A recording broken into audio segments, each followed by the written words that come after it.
features on Zoom are irrelevant. You don't need to know about them now, and you might never need to know about them. As you start to use Zoom more, you'll become better acquainted with some of the features and begin to incorporate them into your speaking.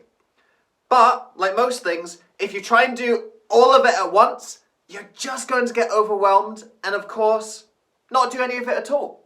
I first started using Zoom in 2018 to do podcast interviews.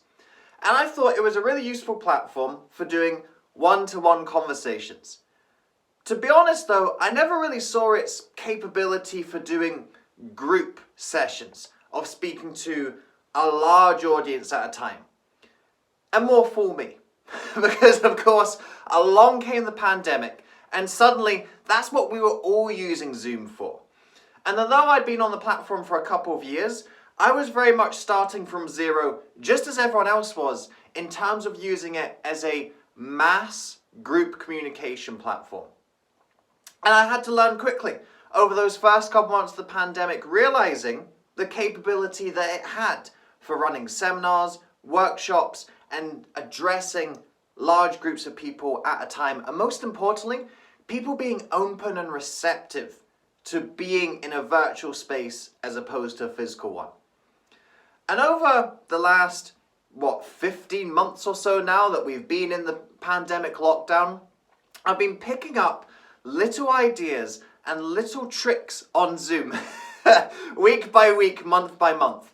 It's a platform that continues to demonstrate its versatility, and it's one of my favorite tools in my speaking toolbox now. And even when we have the opportunity to do the physical events now, I'm still going to be doing plenty of work on Zoom because it really has opened up the reach and the possibilities that you have as a speaker. But I'm aware that if you have maybe just been ticking along with Zoom and perhaps not using it that much in a professional capacity or using it that much to try and get your message out there as a speaker, it can be a little bit daunting. There seems to be an update every couple of weeks, certainly in terms of the increased demand on the platform, and there seems to be so many buttons and features. What do you do with all of them? What I want to break down for you in our video today is some top tech tips in terms of just getting yourself on Zoom, getting yourself working on the platform and feeling comfortable with the platform. I basically just have 3 recommendations. If you follow these 3 recommendations, you'll be able to get on the platform, start sharing your message, start speaking to groups of people, and ultimately making the impact that I know you can make as a speaker. So let's have a look at what are my 3 tech tips for being effective on Zoom. Tech tip number 1 is make sure that you're level with the camera. And this isn't even Zoom specific. This is actually just good guidance for using your laptop or using your phone. Making sure that your eye line matches the camera is so key to virtual speaking in general. And it's something that you really notice on Zoom because most people don't have a setup like that. As people have been working on desks or dining room tables or whatever other piece of furniture that they've had in their home to prop their laptop or their computer on, generally speaking, it's not set up to be level with them. A lot of the time, it's below someone on the desk, and what that creates is when you're on Zoom with someone and your computer, and thus your camera, is lower than you, it creates this weird domineering effect of I'm over you. And it's this weird power dynamic, isn't it? If you think of perhaps when you were a young child and an adult, perhaps a teacher or a parent, loomed over you, it's a little bit intimidating, isn't it? And we don't want to be intimidating people when we're speaking. Less of a problem, although I have seen it as well, is actually the camera being too high. Perhaps someone has it really propped up on a desk that has a couple of layers and maybe their chair's a little low or perhaps they're a shorter individual. And so you get this odd dynamic of someone talking up at the camera. And again, this power dynamic is a little bit off because instead of being that domineering adult, you're now the scared little child saying, I'm sorry for being so naughty. And again, that's not the impression that we want to have when we're speaking to people.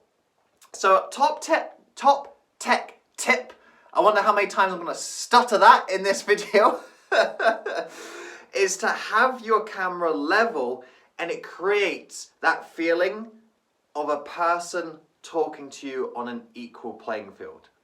And that has nothing to do with any of the features on Zoom, but I see it so often on Zoom meetings that people are talking down into their computer or talking up into their computer. And if you just create that level, it will create a different impression and a different power dynamic in any meetings or workshops or talks that you have on Zoom. Top tip number 2 is no virtual backgrounds. This is a big bugbear of mine, and I think I might ruffle a few feathers by saying this, but I really don't approve of virtual backgrounds. I really don't like them on Zoom. And I've got a couple of explanations as to why this is the case. The first and simplest reason is most people can't use a virtual background. In order to use a background even remotely effectively, you need a flat surface behind you, a plain flat surface, like a plain whitewashed wall, or even better, a real functioning green screen. If I try to do a virtual background on even just this wall with the bricks, it's going to create this odd sort of layered, clunky effect. And that's not to mention the amount of people who are trying to do this with all sorts of furniture and items and clutter in the background, and it really just creates a mess. It looks really cheap. It looks like a music video out of the early noughties, and it really doesn't do you any credibility to be using that type of background. So first of all, most people just can't use it because they don't have the facilities required. The second reason is that I believe a virtual background takes away some of your humanity. So often people use a virtual background that has a business logo, their business logo or a company logo, and to me it just seems like trying to throw a brand in someone's face. And it looks like you're speaking to the brand rather than the person. If I get on a call with someone, imagine a one-to-one call, and instead of just them sitting there, it's them with their brand, I'm automatically set up for that conversation going, I don't think this is going to be a particularly interesting person, and I don't think this is going to be a particularly enlightening conversation. And that's not the impression you want to be giving off at all. So much more than ever, in this day and age, people buy people. They want to see the personality. And I think what lockdown has done, it's given you credit in the bank to show the imperfections. We've all been working from home. We've all had washing in the background. We've had the dog's basket in the background. We've had the kids' toys in the background. You now have a license to go, this is my life. It's not polished. It's not perfect. But here I am as a human being. And what I do in terms of my background is I have stuff that matches my personality in the background. I have books, I have pictures that says a little about me as a person. And that creates all sorts of great icebreakers and talking topics you can have with people. And you never have that opportunity if you just have the virtual background with the cold corporate logo sitting there. That's my second reason behind not having a virtual background. And it keeps on going. You'll see why I'm so against them. And the third reason is that virtual backgrounds so often mess up your body language. I'm sure you've all seen that dodgy virtual background where someone's popping in and out like a discombobulated blob of flesh, of they stick up a hand and the hand just gets lost in this kind of green synthetic mass. Taking away your body language takes away the power you have as a speaker. If your hands and your gestures and even your facial expressions are disappearing into the virtual background, you're losing key parts of your communication, all because you want to stick a logo behind you on the screen. That to me is just not a good enough trade-off.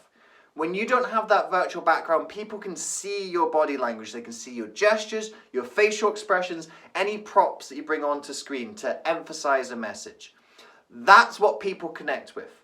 People connect with people, and they won't be able to see all of those dynamics of body language if you have a really naff virtual background behind you. So I know I've been belaboring this point for a while, but as you can see, I'm really against virtual backgrounds. If you don't have a green screen, I don't recommend even trying a virtual background. And even if you have a green screen, I really urge you, does your virtual background bring meaning into your presentation? Does it add something to the talk that you're doing? Or are you using it just to show off a brand or a logo? You've really got to think about that before you even consider using a virtual background. And for most people, I just say a hard no to using the background. So here I am changing locations, coming in front of the computer to share with you and demonstrate to you tech tip number 3.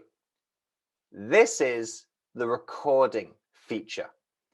The recording feature is so versatile. I absolutely love it. Right now, I've created a Zoom meeting of 1, and I'm just recording myself speaking into the camera. When I finish the meeting of 1 person, I will then have access to that recording, and that has gone on to my previous videos that I was using on the phone, and voila, I've just created this YouTube video. I first started using the recording feature when I was doing podcasting, when I first started using Zoom. And that was just sitting opposite 1 person, having a conversation, recording that conversation, and that became a podcast episode. So we've got podcasts, we've got YouTube videos, but there's so much more you can use the recording feature for. I've made an entire online course, the Get Zappy with Zoom course, using Zoom. I recorded the whole thing, either speaking into the camera as we are right now, or sharing my screen and speaking over it. But all of that was done using Zoom, just to really demonstrate the point of how effective Zoom is, creating a course on Zoom using Zoom, Zoomception. But we can go on and on here. I collect client testimonials using Zoom. I sit on a Zoom call with my client, I ask them a few questions, and then anything nice that they say about working with me, we have that recorded and I can post that as a video testimonial. If I'm doing a group workshop or class, I record that. And if people weren't able to attend, they've paid, but they haven't attended, then I can share the recording with them. Equally, for people who weren't necessarily there, I could then take that recording and say, hey, if you want access to this, then you can pay for a ticket and that allows you to virtually attend. You can watch the replay, you can watch the recording. We can go on and on with this. There's so many different things that you can use the recording function for. And out of all of the features that are down here on this Zoom toolbar, sure, you can do polls. Yes, you can do breakout rooms. All of that stuff is great, but ease your way into that. In terms of what I've shared with you today, those are the basics for getting yourself on Zoom. You'll be surprised how much more comfortable you feel on Zoom when you're speaking into the camera on a level playing field and not trying to speak into it or trying to speak up into it. Having the confidence to say, look, this is who I am, no virtual backgrounds here. We've got some of the things that say stuff about my personality. We've got a few bits of clutter there in the corner, but this is who we are. This is our home office. This is our life. Our life is not perfect. It's not polished. It's not rehearsed. Being able to come onto Zoom and just say, this is who I am, and recording everything that you do. Some of it will be useful. Some of it won't be useful. You can repurpose it into YouTube videos, podcast episodes, paid recordings for people, testimonials. Sky's the limit. If you use the tech tips that I've shared with you in this video, you're going to be a lot more comfortable and confident on Zoom. And if you're more comfortable and you're more confident, guess what?